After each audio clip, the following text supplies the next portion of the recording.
In this game, you will see almost everything that a chess game can offer. Opposite castling of the kings, a mountain of sacrifices, and a wild pawn race. This game was played in 2018 at the World Junior Championship. Two grandmasters were playing, Sergei Lobanov and Johan Christensen. The game begins with e4 from white. Black answers with e6, and after d4, white seizes the center with pawns.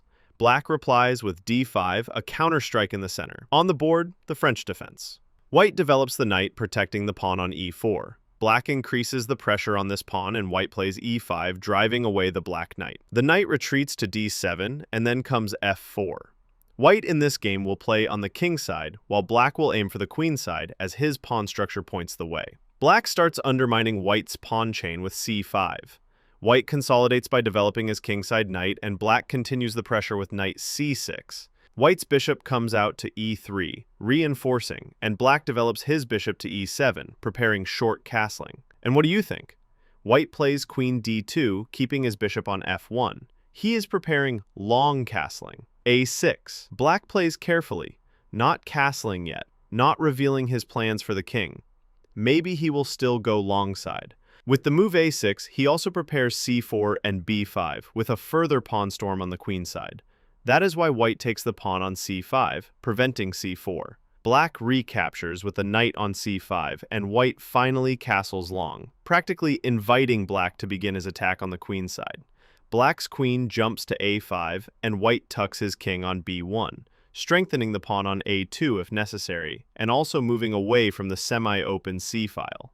Black pushes forward with b5, the pawn advances. White plays knight d4, offering black to exchange a pair of knights and slightly cool down his attack. White also cannot so easily start his own attack on the king side, since the black king is still in the center. Black's bishop comes out to b7, supporting the knight on c6, and white begins his pawn advance on the king side. He intends to push the pawn all the way forward. Black brings the rook to the half-open c-file. White continues the pawn advance, and black decides to retreat his queen to c7. The best, of course, would have been to exchange and start his own push with b4. But black probably thought that something could hit him on the king side in that case.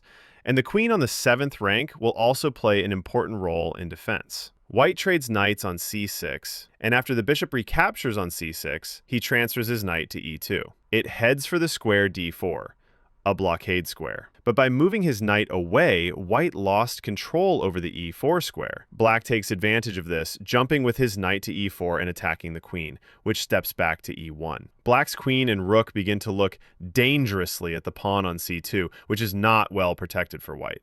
The bishop retreats to b7, opening the c-file. A threat is created. White plays knight d4, defending this pawn, and after bishop c5, black tries to eliminate the defender of the c2 pawn. White brings another piece into the game, developing his last minor piece. White's bishop clings tightly to the c2 pawn, and black castles. He believes that he has enough counterplay on the queen side where white's king is located. White's knight goes to f3, offering an exchange of dark squared bishops. Black does not refuse this, but attacks the bishop on e3 in the process. The bishop captures on c5, and the queen moves to c5. Black's queen now looks very threatening in the center, and white does not want to exchange it. White plays a6, starting his attack on the king side. g6, almost the only move for black, but the dark squares around his king become weakened, and immediately the queen jumps to h4. For now, white's queen cannot come straight in and deliver mate to the black king because the knight on e4 covers the f6 square. But with the next move, white threatens to capture that knight and invade with the queen, delivering mate on the dark squares. For black, finding a move that would protect against this threat of queen f6 after the capture is not so simple, but such a move existed. In this position, black needed to play queen f2.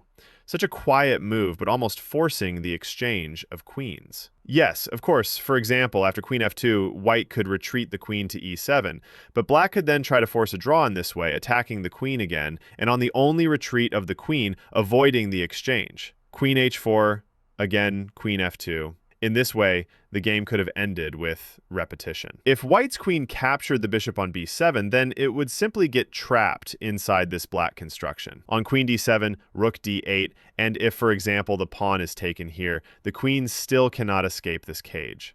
But after queen h4, black missed the move queen f2, and he plays f5, thus preparing to bring his queen or rook along the 7th rank to defend his king if needed. En passant follows, white captures on f6, and black does not take this pawn on f6, but plays d4, opening his light-squared bishop. Now, after any capture, he can safely take on e4 with the bishop and put pressure on white's c2 pawn. White responds with knight e5, centralizing the knight. And now, all the most interesting things in this game begin. So, with the move knight e5, white threatens f7, and then to invade with the queen, giving mate on g7. For example, if rook c7 is played to defend, then comes f7, and here black would have to give up the exchange.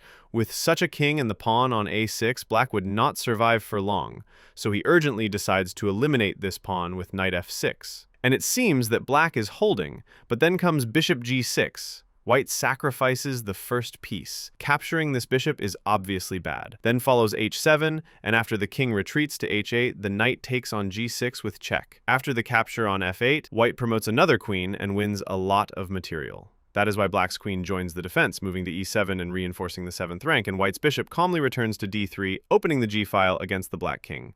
Black plays very cautiously, stepping back with his king to h8. Of course, capturing the pawn on g2 was impossible. Then the rook would join on the g-file, and the bishop on g2 would be lost. Now comes rook g1, protecting the pawn and preparing, if necessary, a breakthrough with the pawns along the g-file. Black brings his queen to c7 to create threats on the queen side, for example, to exchange the light-squared bishops. White plays g3, a slightly slow move, reinforcing the pawn on f4 and taking it out of the bishop's attack. But of course, g4 would have been stronger, more energetic. The position called for it. Black's knight jumps to d5 and joins the counterattack on the queen side, putting pressure on the c2 pawn. White plays rook d2, strengthening the c2 pawn in advance. Queen a5, now the rook on d2 is under attack, so the rook steps back to e2. And black plays rook c7. The rook will now perform the function of the queen on the 7th rank. It is also possible to double along the c-file. White urgently needs to continue his attack, otherwise black will manage to unwind on the queen side. And the move f5 follows, a magnificent move opening the queen along the 4th rank. The pawn on d4 is hanging. If it falls and the queen lands on d4, it will mean death for the black king. Queen b4, the queen protects the pawn on d4 and also begins to threaten checks with the knight on c3. White plays a3, trying to drive this queen away from defending the critical pawn, but black strikes with knight c3 check, a fork on the king and rook. The king retreats to a1, and the black queen again hovers on b4.